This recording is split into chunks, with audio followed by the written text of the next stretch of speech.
The antique quilt square fell from Martha Zimmerman's trembling fingers, landing silently on the hardwood floor of her bedroom.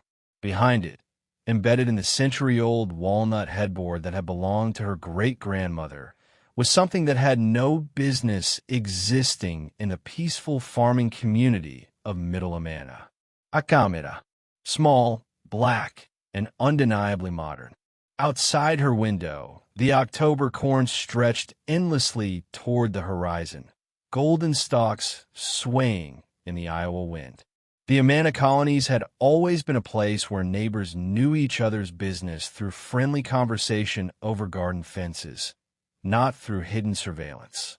Privacy was respected here, earned through generations of communal living that had taught the delicate balance between community care and personal boundaries.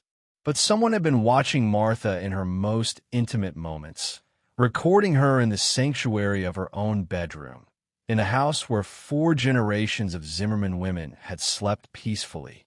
As she stared at the device, Martha realized that everything she thought she knew about her life, her marriage, and her safety had been built on a foundation of lies. Martha had first noticed the sensation 3 months earlier, in late July, when the humidity hung heavy over the Iowa countryside and the sweet corn was knee-high. She would wake in the pre-dawn darkness with the inexplicable feeling that someone had been watching her sleep. The sensation would linger as she moved through her morning routine, feeding the chickens, tending the kitchen garden, preparing breakfast for her husband Walter before he left for his job at the Amana Woolen Mill. Their farmhouse sat on the outskirts of Middle Amana, close enough to walk to the community store, but far enough out to have acreage for Martha's extensive gardens and Walter's woodworking shop. They had inherited the property from Walter's parents 5 years earlier, shortly after their wedding, and Martha had spent countless hours lovingly restoring each room to honor both the house's history and their modern needs. The bedroom had been her special project. She had stripped layers of old wallpaper to reveal the original horsehair plaster, refinished the wide plank floors that Walter's great-grandfather had laid in 1875, and carefully restored the walnut bedroom set that had been crafted in the Amana furniture shops during the era of communal living. The room represented everything she loved about their life in the colonies: tradition, craftsmanship, and a deep sense of belonging that came from living where your family had roots stretching back generations. But by August, that beloved space had begun to feel contaminated by an invisible presence. Martha tried to rationalize the feeling. Perhaps it was the stress of her new position as head librarian at the Amana Heritage Museum, where she was overseeing the digitization of historical documents that hadn't been touched in decades. The responsibility was enormous. These weren't just papers, but the written legacy of a unique religious community that had survived persecution in Germany, built a thriving society in Iowa, and adapted to the modern world without losing its essential character. Or maybe the sensation stemmed from the subtle changes in Walter's behavior. Her husband had always been quiet, a trait that served him well in his work, creating the intricate wooden furniture and decorative items that tourists bought at the mill showroom. But lately, his silences felt different, more watchful, more calculating. He would study her across the dinner table, as if memorizing her expressions, or pause in doorways when he thought she wasn't looking, his pale blue eyes fixed on her with an intensity that made her skin crawl. When Martha mentioned her discomfort to her sister Ruth during their weekly phone call, Ruth had laughed it off with the practical skepticism that characterized many longtime residents of the colonies. "Martha, honey, you live in the safest place in Iowa. The biggest excitement we get is when someone's cow gets loose and blocks traffic on Highway 220. You're probably just adjusting to all that responsibility at the museum." Ruth's dismissal stung because it echoed Martha's own attempts to minimize her growing unease. The Amana colonies were indeed safe. 7 small villages surrounded by farmland, where everyone knew everyone and strangers were immediately noticed. Crime was virtually non-existent, domestic disputes were rare, and the worst gossip usually involved someone's prize-winning preserves at the county fair. But safety, Martha was beginning to understand, could be an illusion carefully maintained by those who benefited from others' trust. The first concrete sign that something was wrong came on a humid Thursday in September. Walter had left early for a furniture delivery in Cedar Rapids, a trip that would keep him away until evening. Martha had planned to spend the day working in her garden, harvesting the last tomatoes and preparing the beds for winter cover crops. She was in the bedroom, changing from her good clothes into work pants, when she noticed that the antique quilt square hanging above their bed was hanging slightly crooked. The piece was one of her treasures, a hand-stitched sample from the 1890s that showed the intricate needlework skills of a man of women from the communal era. Martha had hung it carefully on a small nail, positioning it to catch the morning light that streamed through the east-facing window. But now it tilted to the left, as if someone had bumped against the wall. Martha climbed onto the bed to straighten it, running her fingers along the frame to ensure it was properly positioned. As she did, her fingertips encountered something unexpected, a small gap between the quilt frame and the walnut headboard, just wide enough for her finger to slip inside. Curious, she worked her finger deeper into the space and felt something hard and smooth, something that definitely didn't belong in the century-old furniture. Her heart began to race as she carefully removed the quilt square from its nail and peered behind it. What she saw made no sense at first. A small black object, no bigger than a large button, with a tiny glass eye that reflected the room's light. A camera, hidden behind the quilt that honored her ancestors' handiwork, positioned to record her side of the bed.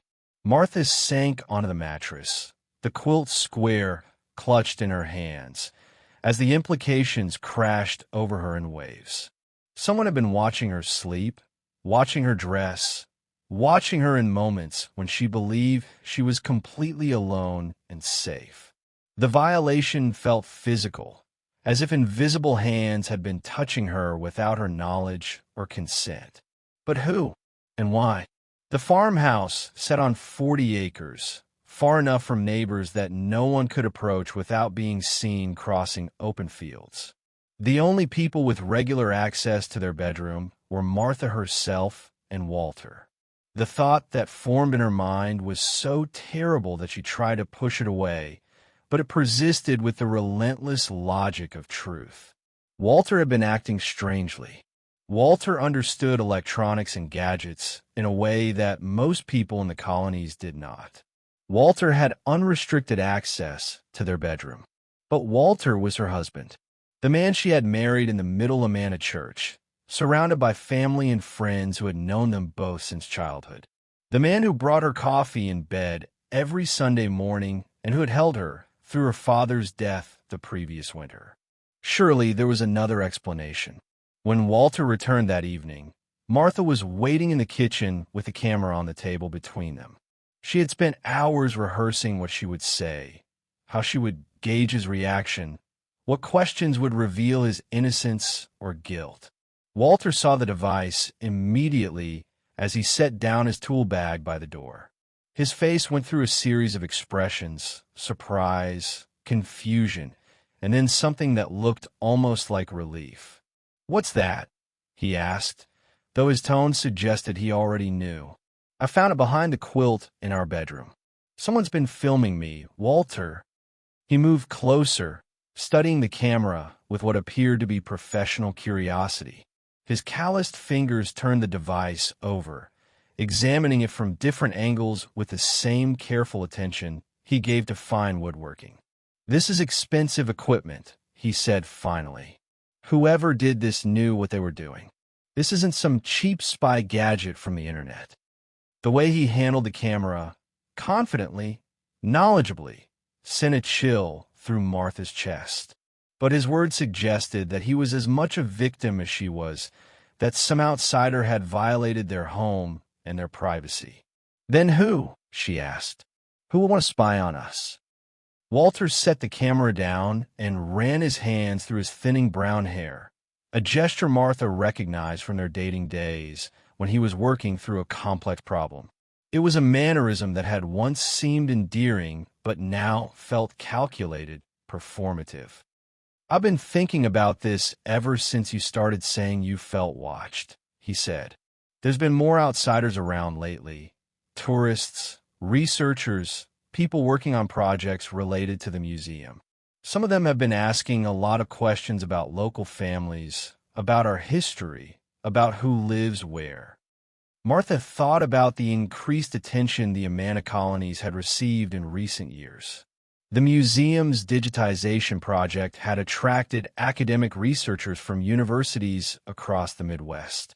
Documentary filmmakers had visited to capture the stories of elderly residents who remembered the transition from communal living to private enterprise.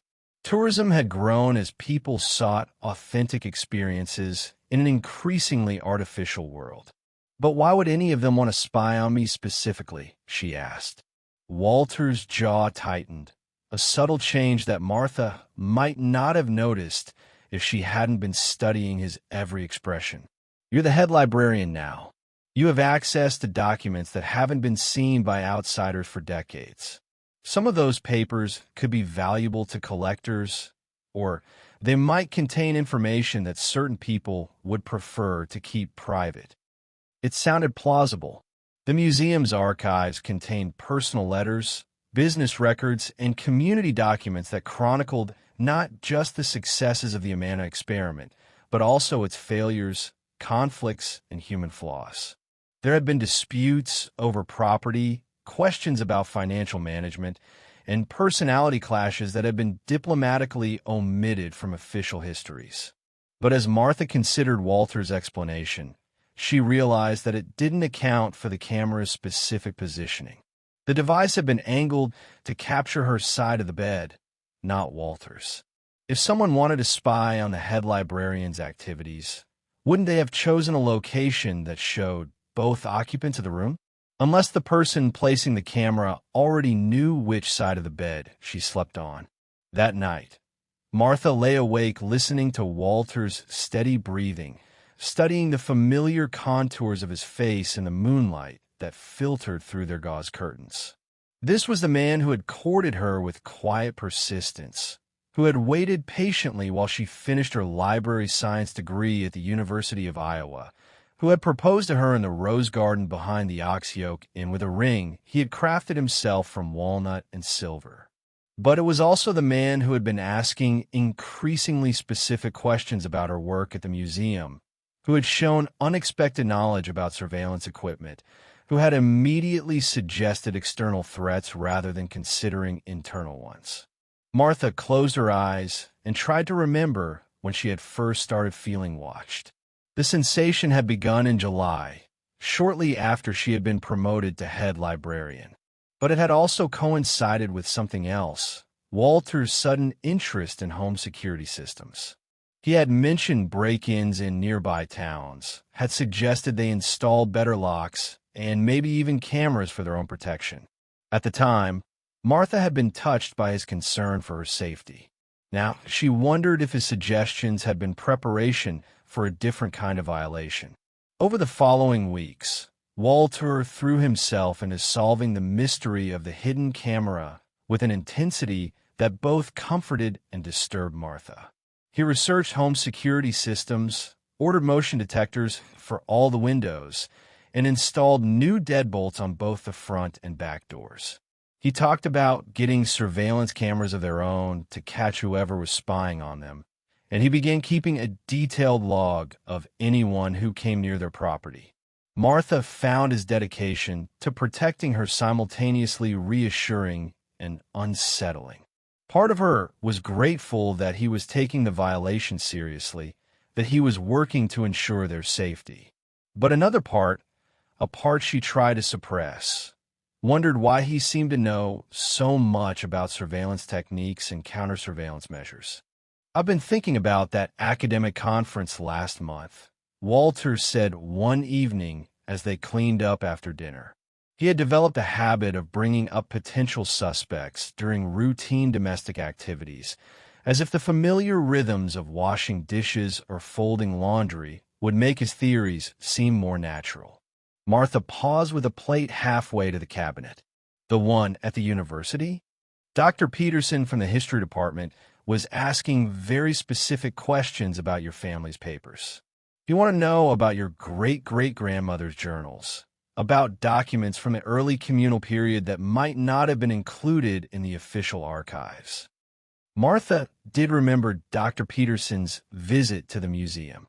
He had been researching the role of women in communal religious societies, and he had shown particular interest in personal writings that might reveal the private thoughts of Amana women during the transition period of the 1930s.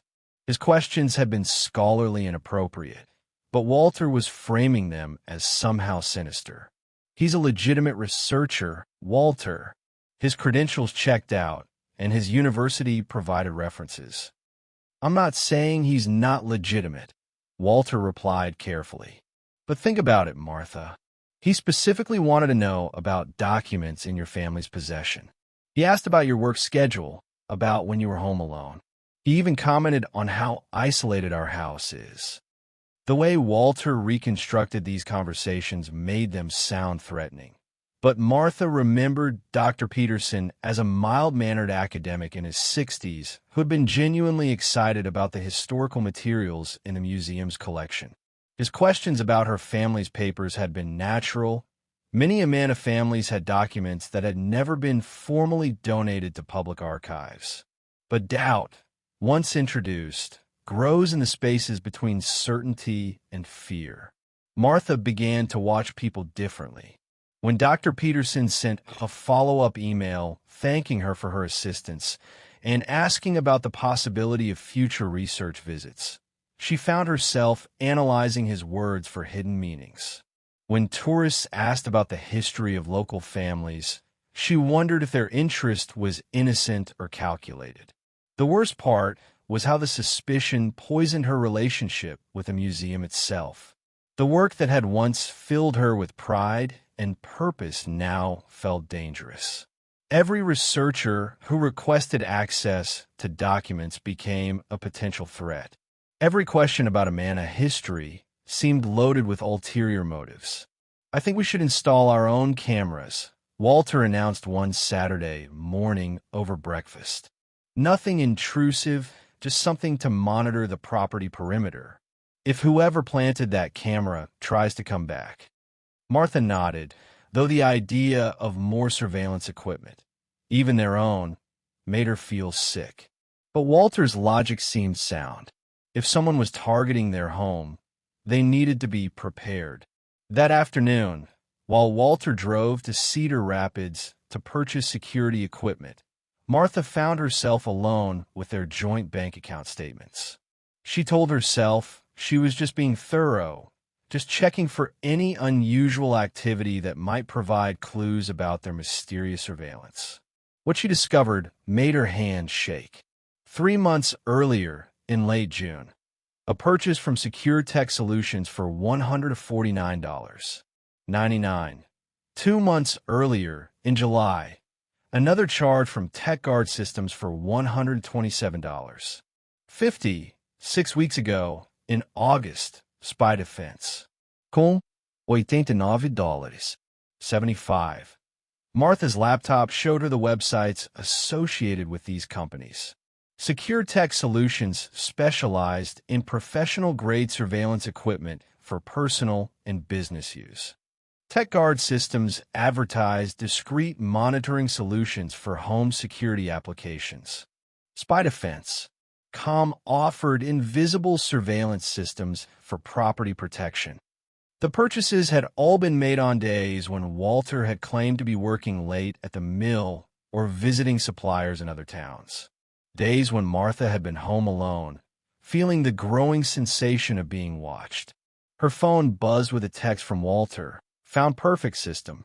Installation tomorrow. Love you. Martha closed the laptop quickly, her mind racing. There had to be an explanation that didn't implicate Walter. Maybe he had been researching surveillance equipment after she had started feeling watched, trying to understand what they might be dealing with. Maybe he had been planning to surprise her with a security system and wanted to research the best options. But the timeline was wrong. The first purchase had been made in June, weeks before she had mentioned feeling uncomfortable. The sensation of being watched had started shortly after that first purchase, not before it. When Walter returned home with boxes of security equipment, Martha was waiting in the living room with her laptop open to their bank account. "Walter," she said carefully, "can you explain these charges?" He set down the boxes and moved to look at the screen over her shoulder. In the laptop's reflection, Martha watched his face tighten almost imperceptibly before he composed his expression into one of mild surprise. "Oh, those," he said after a moment. "I've been researching security systems ever since you started feeling like someone was watching you. I wanted to understand what kind of equipment we might be dealing with before I suggested any solutions."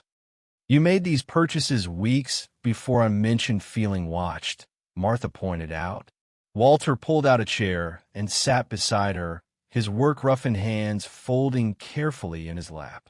"Martha, I could see you were getting anxious about something, even if you weren't ready to talk about it yet. You were sleeping poorly, jumping at small sounds, checking the locks multiple times before bed. I thought if I researched home security quietly, I could come up with solutions without making you more worried." It sounded reasonable. It sounded like something the Walter she knew would do, anticipating her needs, trying to solve problems before they became crises. But when Martha looked at the dates more carefully, she realized something else. Her anxiety and sleeplessness had begun around the same time as Walter's first purchase, not before it. "Where's the equipment you bought?" she asked. Walter gestured toward the boxes he had just carried in. "Right here. I was waiting for the right moment to suggest we install a comprehensive system." Martha opened the nearest box and found a state-of-the-art security system with outdoor cameras and motion sensors, all still sealed in manufacturer packaging. The equipment was completely different from the tiny, hidden device they had found behind the quilt. "What about the other purchases?" she pressed. "The ones from July and August." Walter's jaw tightened slightly, a micro-expression that Martha might have missed if she hadn't been studying his face so intently. "Research equipment. I bought some basic surveillance devices to understand how they work, how they're installed, what to look for. I figured if someone was planning to spy on us, I should understand their methods."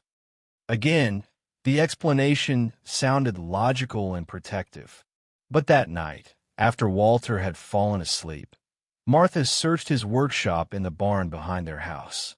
Among his woodworking tools and furniture projects, she found a small bag containing cables, tiny batteries, installation tools, and instruction manuals for surveillance equipment. No cameras, though, just the accessories needed to maintain devices that were already in use. Martha's sleep became increasingly fragmented as October progressed. She would lie awake listening to Walter's breathing, analyzing every sound in the old farmhouse, feeling exposed despite the heavy quilts that covered her. The bedroom that had once been her sanctuary now felt like a stage where she performed the role of an unsuspecting wife for an invisible audience. During the day, when Walter was at the mill, she methodically searched every room of their home. She checked behind picture frames, inside light fixtures, around the window trim where small devices might be concealed. The house had dozens of potential hiding places, built-in bookcases with complex molding, vintage electrical fixtures that could camouflage modern electronics, architectural details from the 1870s that created perfect blind spots for surveillance equipment. She found a second camera on a Tuesday morning in late October, hidden inside what appeared to be a standard smoke detector in their bathroom. Martha had been replacing the batteries in all their smoke detectors as part of her fall maintenance routine when she noticed that one of the devices felt heavier than the others. When she examined it more closely, she could see a tiny lens embedded in the plastic casing alongside the legitimate smoke sensor. This camera was positioned to capture everything that happened in their bathroom: the shower, the vanity area, every private moment she had spent in what she had believed was complete privacy. Martha sat on the bathroom floor, the fake smoke detector in her hands, and finally allowed herself to fully acknowledge what she had been avoiding for weeks. Walter hadn't purchased research equipment to protect her. He hadn't installed security measures to keep strangers away. He had been systematically surveilling her in the most intimate spaces of their shared home, recording her without her knowledge or consent, violating her privacy in ways that turned their marriage into a lie. The man she had loved and trusted had made their home into his personal surveillance operation. When Walter returned from work that evening, Martha was sitting at the kitchen table with both cameras placed in front of her like evidence in a trial. "I found a second one," she said without preamble. Walter stopped in the doorway, his lunch cooler still in his hand. They stared at each other across the kitchen, and Martha could see the exact moment when he realized that his deception was finally over. His shoulders sagged slightly, and something shifted in his expression, a mask falling away to reveal something harder and more calculating underneath. "Okay," he said quietly. "You found them. No protestations of innocence. No explanations about outside threats. Just weary acknowledgement of what he had done. How long?" Martha asked. Walter set down his cooler and remained standing, as if sitting would constitute some admission of guilt beyond what he was prepared to make. "Does it matter?" "Yes, it matters. How long have you been filming me without my consent?" "Since June," he said after a long pause. "Maybe earlier. 5 months. Nearly half a year of showers, of sleeping, of changing clothes, of believing she was safe and private in her own home." "Why?" Martha whispered. Walter looked out the kitchen window toward the darkening fields, as if the answer might be found somewhere in the vast Iowa landscape that surrounded their home. "You changed when you got the promotion," he said finally. "You became more confident, more independent. You started spending time with people I didn't know, having conversations about things I didn't understand. I wanted to know what you were like when you thought you were alone." The casual cruelty of his explanation took Martha's breath away. He had violated her privacy because she had grown in her career, because she had developed interests and relationships beyond their marriage. "So you decided to spy on me instead of talking to me about your concerns." Walter shrugged, a gesture that dismissed months of violation as if it were a minor marital disagreement. "People perform for each other, Martha. Even married couples. Especially married couples. I wanted to see who you really were when you weren't being the wife you thought I wanted." "Walter, what you did is illegal. It's a violation of my privacy and my consent. It's abuse." His face hardened at the word. "Don't be dramatic. I never hurt you. I never shared the recordings with anyone. They were just for me, to help me understand my own wife." "Just for you," Martha repeated, trying to comprehend how he could think that made the violation acceptable. The conversation continued for another hour, but it became clear that Walter didn't truly understand why his actions were wrong. In his mind, marriage gave him the right to know everything about her, including things she chose to keep private. The cameras weren't violations, but tools for achieving the complete intimacy he believed they should share. When Martha finally told him she was leaving, Walter's response revealed the depth of his delusion. "This doesn't have to end our marriage," he said. "We can work through this. I'll get rid of the cameras, and we can start fresh." But Martha understood now that their marriage had ended months earlier, when Walter had chosen surveillance over trust, control over respect. She had just been the last to know. Martha spent that night at her sister Ruth's house in Manamana, lying awake in the guest bedroom while Ruth processed what she had been told. Ruth's initial disbelief had given way to horror, then to a fierce protectiveness that reminded Martha why she had always admired her older sister's strength. "We're calling the police," Ruth had said after Martha finished explaining everything. "I don't know if I'm ready for that kind of publicity," Martha had admitted. "You know how small this community is. Everyone will know our business. Honey, he committed crimes, multiple felonies, and he tried to manipulate you into believing some outsider was responsible. This isn't just about your marriage. It's about preventing him from doing this to other women." Ruth was right, but the thought of making their private nightmare public felt overwhelming. The Amana colonies were small communities where privacy was treasured and gossip traveled quickly.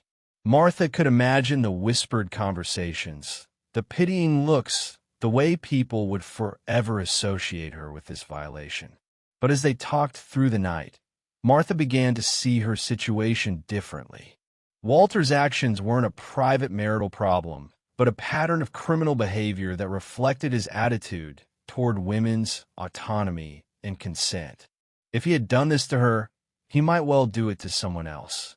The next morning, while Walter was at work, Martha and Ruth returned to the farmhouse to document everything.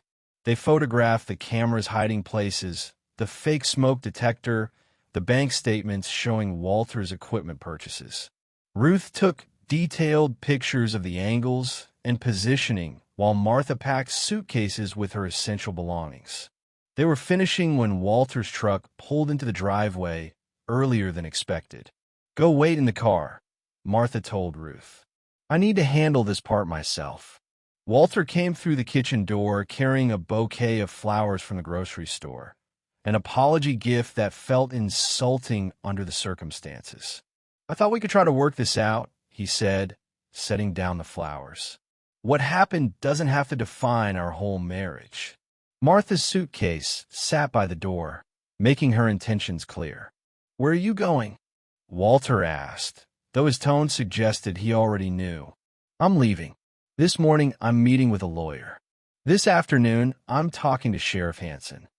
Walter's face went through several expressions before settling on a cold anger that Martha had never seen before. "Sarah, you're making a mistake. One error in judgment doesn't have to destroy everything we've built together." "One error?" Martha stared at him. "Walter, you violated my privacy for months. You filmed me without consent in the most intimate spaces of our home. You tried to convince me that strangers were responsible. That's not one error. That's a sustained pattern of abuse." "I never laid a hand on you," he said quickly. "You didn't have to. You made me feel crazy, made me question my own instincts, made me suspicious of innocent people. You turned the place where I should feel safest into a trap." Martha picked up her suitcase. "That's a different kind of violence, but it's still violence." Walter stepped between her and the door, his bulk blocking her path. "What about our marriage? What about the life we planned? What about your reputation in this community?" "The life we planned was supposed to be built on love and respect. You destroyed both of those things when you decided to spy on me instead of trust me." Martha moved toward the door, and Walter reluctantly stepped aside. "I'll contest the divorce," he called after her. "I'll make this as difficult as possible, and everyone in the colonies will know what kind of wife you were." Martha paused with her hand on the doorknob, feeling a final surge of the fear that had controlled her for months. Then she thought about the woman she had been before Walter's surveillance had made her doubt herself, and she found her strength. "You could try to make this difficult, Walter, but fighting me won't change what you did, and it won't change the fact that I'm done being your victim." The legal process proved to be exactly as complicated as Walter had threatened to make it. He hired an expensive lawyer from Cedar Rapids who painted Martha as an unstable wife who had misunderstood her husband's legitimate security concerns. They claimed that Walter had installed the cameras after consulting with Martha, that she had consented to the surveillance as part of their mutual effort to protect their home from outside threats. But Ruth had been correct about the power of evidence. The cameras, the bank statements, the timeline of purchases, and Martha's growing anxiety. All of it painted a clear picture of deliberate, sustained violation. Walter's story fell apart when investigators discovered that he had been researching surveillance techniques online for months before Martha had mentioned feeling watched. More damaging still were the recordings themselves, which Walter had stored on encrypted drives in his workshop. The videos showed Martha in moments of complete privacy, sleeping, bathing, changing clothes, while simultaneously capturing Walter's absence from the frame. If the cameras had been installed for mutual protection, as his lawyer claimed, why did they only record Martha?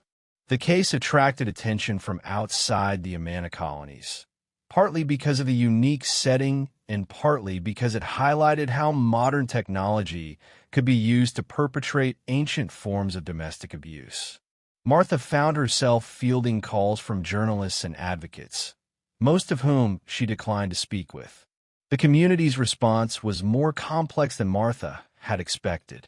While some neighbors clearly gossiped about the scandal, many others rallied around her with quiet support. The president of the Amana Heritage Society wrote a letter to the local newspaper defending Martha's character and condemning domestic surveillance.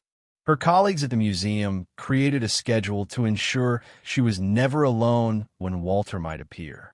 Most surprisingly, 3 other women came forward to report that Walter had made them uncomfortable with inappropriate questions about their home security, their daily schedules, and their privacy habits. While none of them had discovered cameras, their testimony established a pattern of behavior that supported Martha's case. Dr. Sarah Gunderson, the therapist Martha began seeing twice a week, helped her understand the psychological impact of what had happened. It's not just that he violated your privacy, Dr. Gunderson explained during one of their sessions. It's that he corrupted your ability to trust your own perceptions. When someone systematically deceives you while making you question your own instincts, the healing process has to rebuild your fundamental faith in your own judgment. Some days were harder than others. Martha would find herself checking for cameras in her temporary apartment in Amana, or feeling exposed in public spaces where she knew surveillance was impossible. The hypervigilance that had kept her searching for Walter's cameras now made every environment feel potentially threatening. Other days brought small victories. She could shower without the sensation of being watched. She could sleep without wondering who might be recording her dreams. She could move through her own space without the constant awareness of an invisible audience. The hardest moment came when she had to face Walter's parents, Heinrich and Anna Kaufman, who had been like second parents to her throughout their marriage. They had initially supported their son, but when the evidence became overwhelming, they struggled to reconcile their love for Walter with horror at his actions. "We raised him better than this," Anna said, tears streaming down her weathered face. "I don't understand how he could have done such a thing to you." Martha found their anguish almost harder to bear than Walter's betrayal. He had not only violated her, but had also shattered his parents' understanding of their own son. 8 months after discovering the first camera, Martha received word that Walter had agreed to a plea bargain rather than face trial. He would serve 18 months in county jail, register as a domestic violence offender, and agree to have no contact with Martha for 5 years. The sentence felt both too lenient and strangely adequate. No amount of punishment could undo the months of violation, but at least there was official acknowledgement that what he had done was criminal, not merely a marital disagreement. A year after leaving Walter, Martha bought a small house in West Amana, close enough to her work at the museum, but far enough from the farm to feel like a completely fresh start.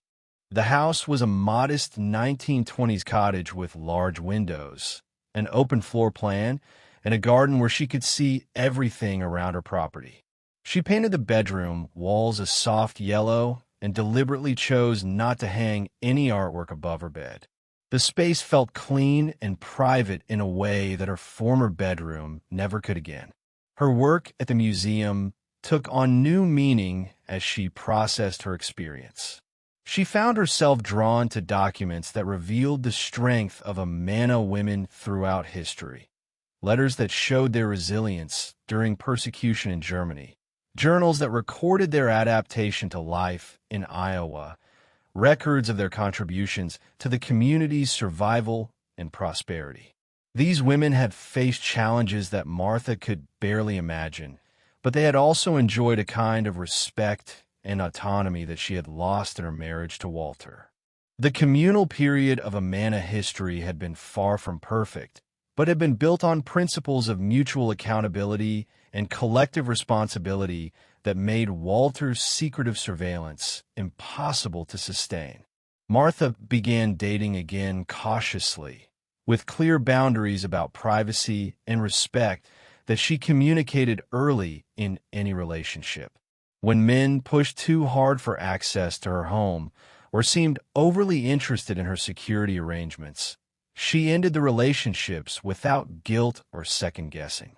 She also became involved in advocacy work, speaking occasionally to groups about domestic surveillance and helping other women recognize the signs of technological abuse.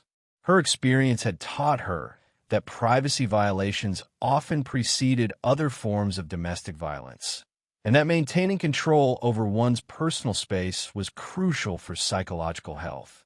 The most difficult part of her recovery was learning to trust her own instincts again. Walter's gaslighting had been subtle but persistent, designed to make her question her own perceptions and defer to his interpretations of reality. Rebuilding her confidence in her own judgment required constant practice and self-affirmation. But gradually, Martha found herself becoming more decisive at work, more assertive in relationships, and more protective of her own needs and boundaries. The woman who had dismissed her feelings of being watched in favor of preserving marital harmony was gone, replaced by someone who prioritized her own safety and well-being. 2 years after the divorce was finalized, Martha was promoted to director of the entire Amana Heritage Museum system, overseeing collections and programming across all 7 villages. Her colleagues noted that she had developed a remarkable ability to identify when something was wrong, whether in historical interpretations, staff dynamics, or visitor interactions. "You have excellent instincts," her assistant Rebecca told her one afternoon. "You always seem to know when we need to dig deeper or ask more questions." Martha smiled, thinking of the hard-won wisdom that had taught her to trust her own perceptions above all else. 5 years after discovering Walter's cameras, Martha stood in the library of the Amana Heritage Museum, surrounded by documents that told the story of her community's resilience across more than a century and a half. The digitization project was nearly complete, and she had overseen the creation of an archive that would preserve Amana history for future generations. Her personal life had found a different kind of stability. She had been seeing Daniel Schilling, a teacher from nearby Williamsburg, for over a year. Their relationship moved slowly, built on extensive conversation and mutual respect rather than passionate intensity. Daniel understood her need for privacy and boundaries, and he had never pressured her to move faster than felt comfortable. When Martha told him about Walter and the surveillance, Daniel's reaction had been immediate and unequivocal condemnation of what had been done to her. "That wasn't love," he had said simply. "Love doesn't require secret knowledge. Love trusts what you choose to share." The clarity of his response had been healing in ways Martha hadn't expected. After months of Walter's attempts to justify surveillance as a form of caring, Daniel's words reminded her that genuine love honored boundaries rather than violating them. On a crisp October morning, exactly 5 years after finding the first camera, Martha received an unexpected visitor at the museum. Sheriff Hansen stopped by to inform her that Walter had been arrested again. this time for installing surveillance equipment in the apartment of a woman he had been dating in Iowa City. "Thought you should know," Hansen said, settling his bulk into the chair across from Martha's desk. "Seems like what happened to you wasn't a one-time mistake. The prosecutor in Johnson County called to ask about your case as part of their evidence." Martha felt a complex mix of vindication and sadness. She had been right to press charges, right to refuse Walter's claims that his behavior was an isolated incident. But she also felt sorry for the unknown woman who was now experiencing the same violation and betrayal that had shattered her own sense of safety. "Will my testimony be needed?" she asked. "Probably. His lawyer will likely try the same defense they used before, claiming it was consensual, claiming misunderstanding. Your case shows a pattern." Martha nodded, already mentally preparing herself to relive the experience in service of another woman's justice. The prospect wasn't pleasant, but it felt necessary. That evening, she called Ruth to share the news of Walter's arrest. Her sister's reaction was swift and angry. "I hope they throw the book at him this time," Ruth said. "Maybe now he'll understand that what he did was serious." "I don't think Walter will ever really understand," Martha replied. "But at least the courts are taking these cases seriously now. That woman in Iowa City will have legal protections I had to fight for." After hanging up, Martha walked through her small house, checking the locks and security system that she controlled completely. The ritual wasn't born of fear anymore, but of self-care, a way of affirming her right to privacy and safety in her own space. Her bedroom was simply furnished, with white walls and gauze curtains that filtered the Iowa sunlight into gentle patterns. She had hung no pictures above her bed, but the walls were decorated with framed photographs of her family, her friends, and moments from her work at the museum. Each image represented a relationship built on honesty and mutual respect. As she prepared for bed, Martha reflected on the journey that had brought her to this moment.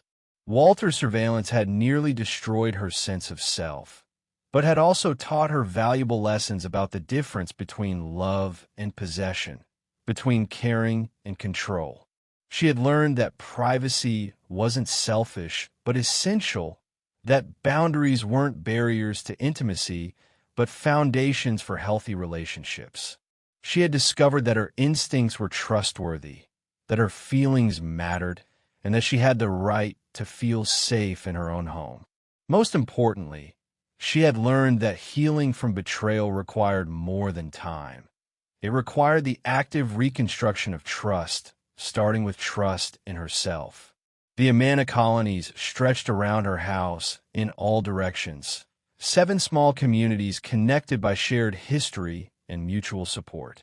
The landscape held stories of persecution survived, new lives built, and traditions adapted without losing their essential meaning. Martha's own story had become part of that larger narrative of resilience. She turned off the lights and settled into bed, alone but not lonely, private but not isolated. Outside her windows, the October wind moved through the corn stubble, carrying the familiar sounds of her childhood, the distant lowing of cattle, the whisper of grain in storage bins, the gentle rhythm of a community at rest. For the first time in years, Martha fell asleep immediately, her dreams untroubled by invisible watchers or violated boundaries. She slept deeply and peacefully, surrounded by the privacy she had fought to reclaim and the safety she had learned to create for herself. In the morning, she would wake to sunlight streaming through her own windows, in her own space, belonging entirely to herself. It was enough. It was everything. Thanks for listening to this powerful story. Subscribe for more stories about the surprising ways people change our lives for the better. See you in the next story.